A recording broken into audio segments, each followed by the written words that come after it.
Mga kabayan, ibinunyag ni National Police Commission o NAPOLCOM Vice Chairperson at Executive Officer na si Attorney Rafael Calinisan na maliban sa 12 pulis na kinasuhan sa missing sa Bungeros ay meron pa silang na-discover na ilang PNP General na sangkot sa Alpha Group na pinamumunuan ng negosyanteng si Charlie Atong-Ang. Kahapon sa isang media interview, ibinunyag ni Calinisan na ikagugulat ng publiko ang mga di umano ay dawit na PNP General maliban kay Retired General Jonel Estomo na nauna ng pinangalanan ng whistleblower na si Dondon Patidungan o alias Totoy. Ayon kay Calinisan, isa sa publiko nila ang mga pangalan ng matataas na opisyal ng PNP sa susunod na mga araw habang patuloy pa nilang isinasagawa ang masusing investigasyon. Meron po tayong natatalisod pa na ilan pang mga pangalan na hindi pa lumalabas, sir, sa kaalaman ng publiko. At we are pursuing these names until now. Kahapon lang, August 7, ay inanunsyo ni NAPOLCOM Commissioner Attorney Rafael Calinisan na suspendido ng 90 days ang 12 pulis na sangkot sa kaso ng missing sa Bungeros na pinangalanan ng whistleblower na si Dondon Patidungan. Nililaw naman ni Calinisan na ang pagpataw ng suspensyon sa 12 pulis ay hakbang para proteksyonan at para mapanatili ang integridad ng investigasyon. Kung matatandaan, tahasang ibinunyag ni Calinisan na may 2 grupo mula sa kampo ng Philippine National Police o PNP at kampo ni Charlie Atong-Ang ang lumapit at tumawag sa kanya para alokin siya ng malaking halaga kapalit ng pagbaligtad sa kaso at iturong mastermind itong lumutang na testigo na si Dondon Patidungan. Pero ayon kay Calinisan, hindi kayang bayaran ng kahit magkano ang kanyang tanggapan at hindi rin siya natatakot sa kahit sinumang makapangyarihang tao na magtatangkang lumapit at mag-alok sa kanya ng malaking halaga. Meron pong 2 grupo na medyo nagsusubok pong lumapit atin. At nakiusap, baka pwedeng paratingin yung mensahe sa akin kasi hindi daw ako sumasagot. Totoo, nababother ako. Kasi meron kang kasibihan, very brave yung paglapit ng 2. Totoo lang din ay naiinsulto ako. Kasi siguro naman dapat alam na ng lahat una na hindi tayo nababayaran, wala tayong kinakatakutan, at patas tayo dito. Kung anong laman ng ebidensya, kung anong makita natin sa ating investigasyon, yun ang magiging basihan ng ating desisyon. Nitong nakalipas na araw ay in-upload natin dito sa ating YouTube channel ang controversial na issue na kinasasangkutan naman ni former CIDG Director Romeo Macapas matapos mabisto ang kanyang pakikipagsabwatan sa kampo ni Charlie Atong-Ang at tumanggap di umano ng malaking halaga mula sa negosyante kapalit ang pagbaligtad sa kaso. Dahil dito nanindigan si Calinisan at sinabi niya na wag sanang mawawala ng tiwala ang publiko sa NAPOLCOM dahil sa nangyaring issue sa CIDG na kinasasangkutan mismo ng direktor nito. Pinayuhan din niya ang mga kaanak ng mga biktima ng missing sa Bungeros na wag silang mag-aatubiling lumapit sa kanilang tanggapan at magpasa ng kahit anumang dokumento o affidavit kung meron pa silang nalalaman ng mga impormasyon para sa ikalulutas ng kaso. Anytime they can go there, meron tayong mga dedicated staff para pwede nila kausapin. Pwede rin sila magpasa ng kahit anong dokumento, papel, affidavit, impormasyon. Welcome na welcome ang lahat para masolve na natin itong problema ng missing sa Bungero. Samantala, kaugnay naman sa isinasagawang pagre-recover sa mga di umano ay buto ng mga biktima ng nawawalang sabungero na itinapon sa lawa ng Taal. Nag-anunsyo na ang Department of Justice o DOJ para humingi sila ng tulong sa Anthropology Department at Forensic Pathology Department para sa mabilisang pagsasagawa ng DNA test. Ayon sa DOJ, kailangang mapabilis na ang pagresolba ng kaso dahil masyado ng matagal ang panahon na ginugo nila dito. Ganon din ang mahabang panahon na paghihintay at pagkamit ng hustisya para sa mga kaanak ng mga missing sa Bungero. We will give them our timeline dahil ang nangyari itong mga disappearances mga 2021 or 2022, di ba? So, pagbigay po natin ng information natin, we will expect now the Anthropology Department of the UP or the Forensic Pathology Department or for the Japanese embassy or government to tell us how long these people have been dead. Ano ang masasabi mo dito, kabayan? Maliban kay former General Jonel Estomo, sino pa kaya ang matataas na opisyal ng PNP na di umano ay sangkot sa kaso ng missing sabungero na ayon kay NAPOLCOM Commissioner Rafael Calinisan ay papangalanan nila ang mga ito sa mga susunod pang araw o linggo. Sama-sama nating panoorin ang buong video at pakicomment nyo po ang inyong mga reaksyon at sariling opinion. Pero bago yan, sa mga hindi pa po nakasubscribe sa ating channel na Kabayan News PH, pakipindot po ang subscribe button at pakiclick na rin ang notification bell para lagi kayong updated sa mga bagong upload natin na legit at napapanahong balita. Maraming pong salamat. Hindi na maaaring mabuhay ulit ang impeachment ni Vice President Sara Duterte sa Senado matapos ilagay sa archive ang articles of impeachment.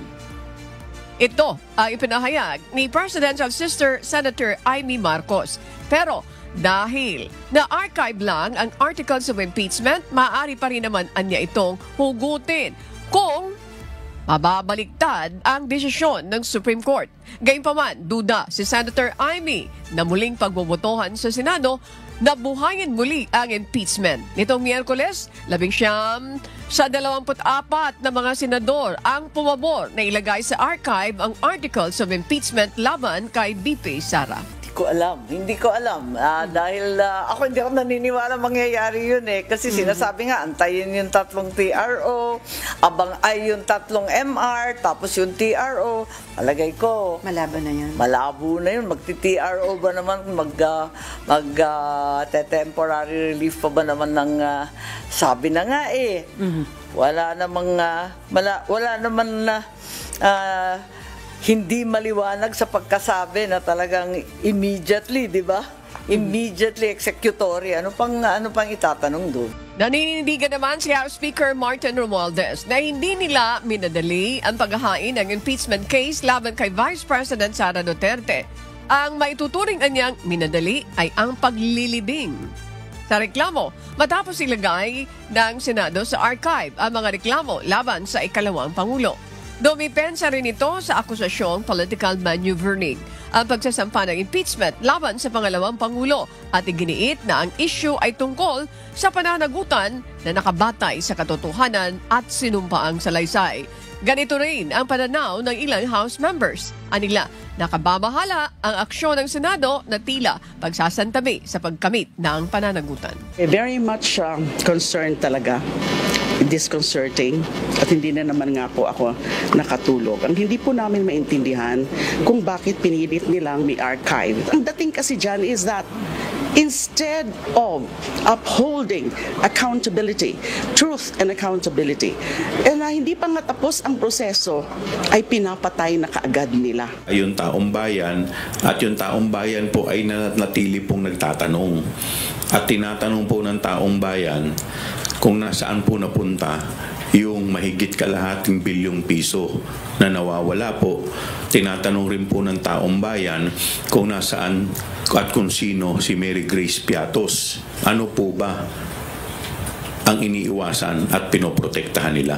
Hindi lamang ang 12 pulis ang lumulutang na sangkot sa missing sabungero base sa investigasyon na isinasagawa ng National Police Commission.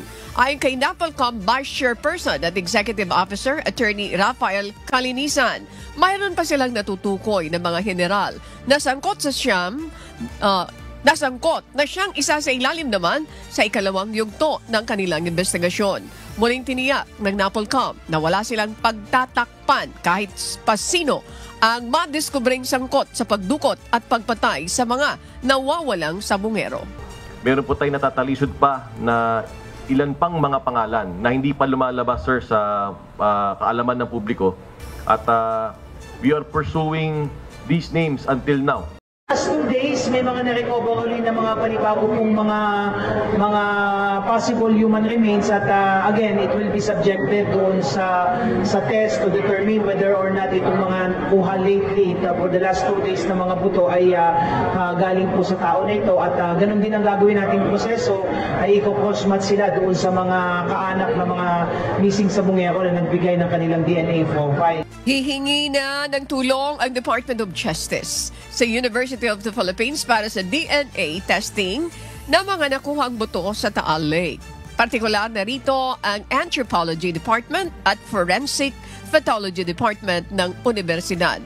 Inanunsyo kamakailan ng Philippine National Police o PNP Forensic Group na walang nakuhang DNA profile sa mga nakuhang buto sa Taal Lake kaugnay sa paghahanap sa missing sa Bungeros. Sa update naman na ibinigay ng DOJ kahapon sa search and retrieval operations mula noong July 29 hanggang August 4, may nakuha pa rin silang mga buto tulad ng pinaniniwalaang bungo ng tao, mga buhok at mga damit.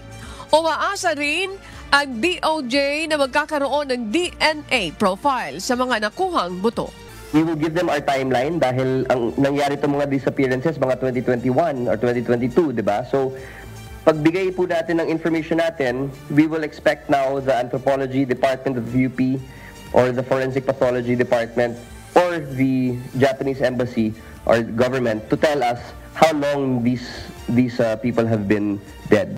Ganito rin ang pananaw ng ilang House members. Anila, nakababahala ang aksyon ng Senado na tila pagsasantabi sa pagkamit ng pananagutan. Actually, hindi ako kasama sa sa tumatanggap ng mga complaint. But syempre, sila ang families na involved dito dahil mga anak nila siguro o kapatid nila o asawa, yung mga nawawala. Kaya natural lang sila maghahain ng kaso. And ang fa-file nila dyan, kidnapping, murder. At, well, it's for us to appreciate na lang sa mga affidavits na padalahin din nila rito. So it's really up to the prosecution panel to determine kung ano ang tamang gawin sa bawat reklamo na final dito ngayong araw.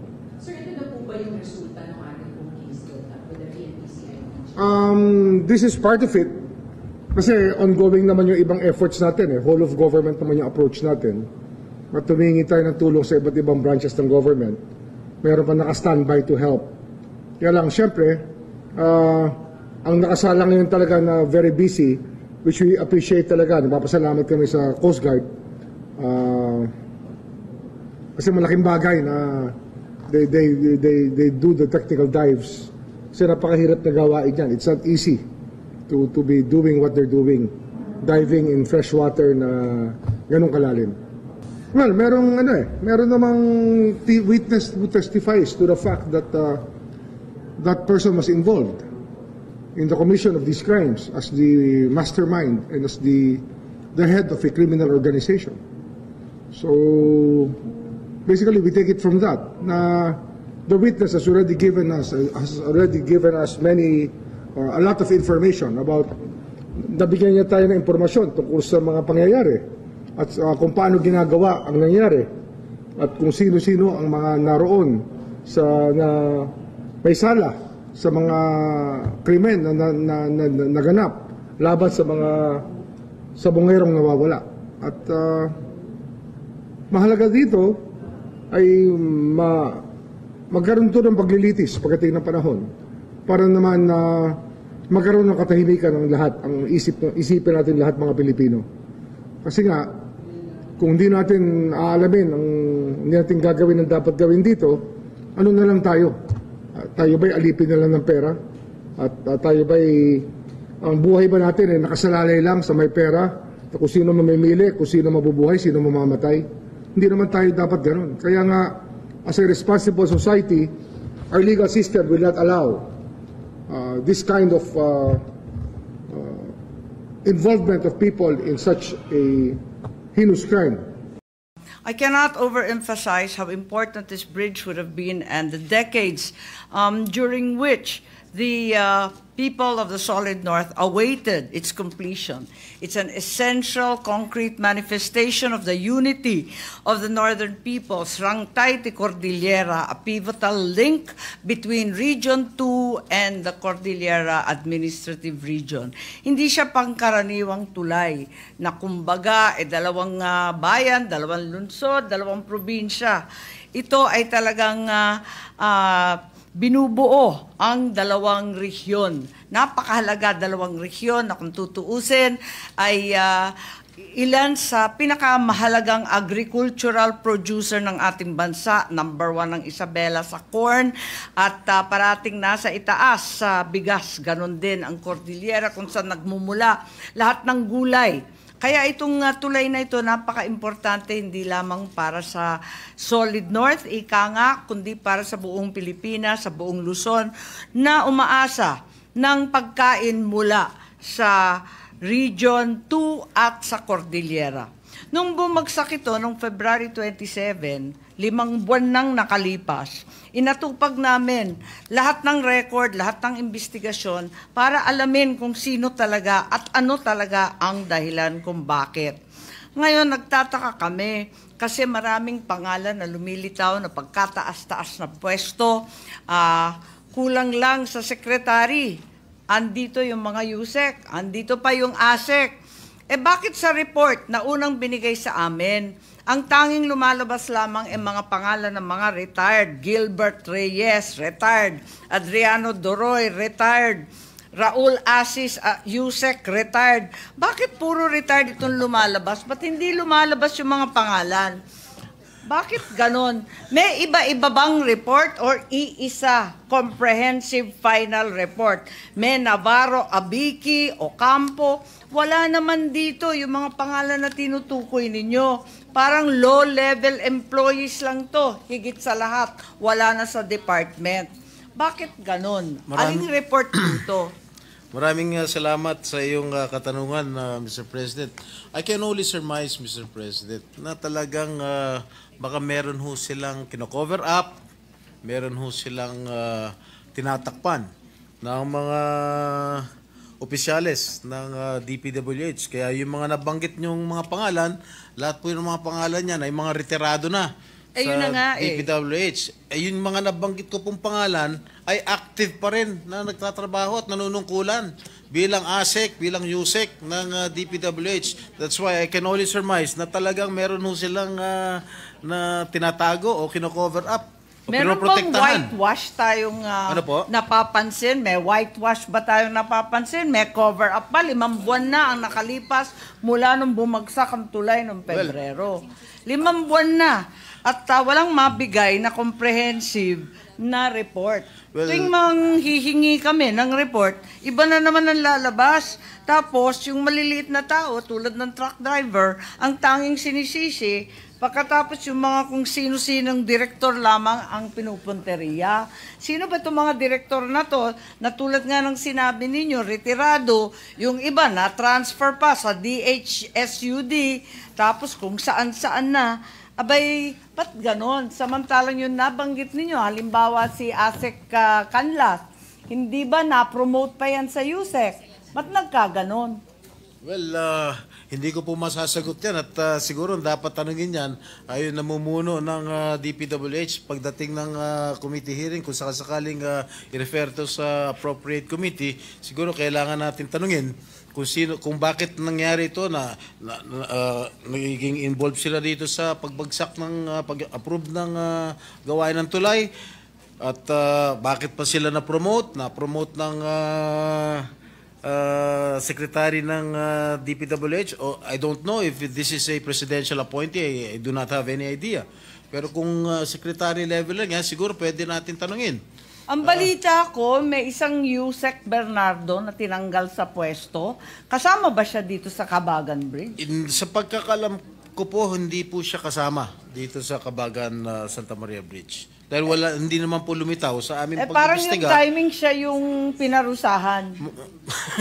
Mukhang siya yata yung pinarusahan. Pero hindi ko po alam dahil base sa aming investigasyon na nakalap ng aking tanggapan, hindi po lumalabas ang kanyang pangalan. Ang pinagtatakahan namin, 5 buwan na nga ang nakalipas, sino ang mananagot nito? Kadami-daming mga pangalan. At yun nga, nakakalito kasi pa iba-iba yung report. Tuwing hihingi ako ng report, iba na naman itsura, iba na naman ang listahan. Ano ba talaga? Siguro Pagpakatotoo sila, sister. pag na-refer na po ito sa appropriate committee, halimbawa siguro sa committee ni Senator Marcoleta, sa committee on Blue Ribbon, siguro pwede pa siguro patawag natin yung mga nabanggit kong mga opisyalis ng DPWH para sila po ang sumagot sa ating mga katanungan kung bakit ilang linggo pa lang nung nagawa yung retrofitting, nung nagawa yung tulay, bumagsak agad. Siguro yun lang siguro tangi ko masasagot, Ginoong Pangulo. So with that, thank you very much, Senator Estrada. And with that, I'd like to move that the privileged speech of the good senator be referred to the Committee on Blue Ribbon, and a comprehensive report, a comprehensive and final report. Wag yung pa iba-iba at hindi binabanggit yung ibang pangalan. Maibigay sa mga senador once and for all para matuklasan kung pananagutan nga ni Asek Bueno, Malaluan, Yusek Pipo, Cabral at Kanglas itong pangyayari na nakakalugmok sa aming lahat na umaasa lamang sa infrastrukturang maayos sa ating Solid North. Maraming salamat po.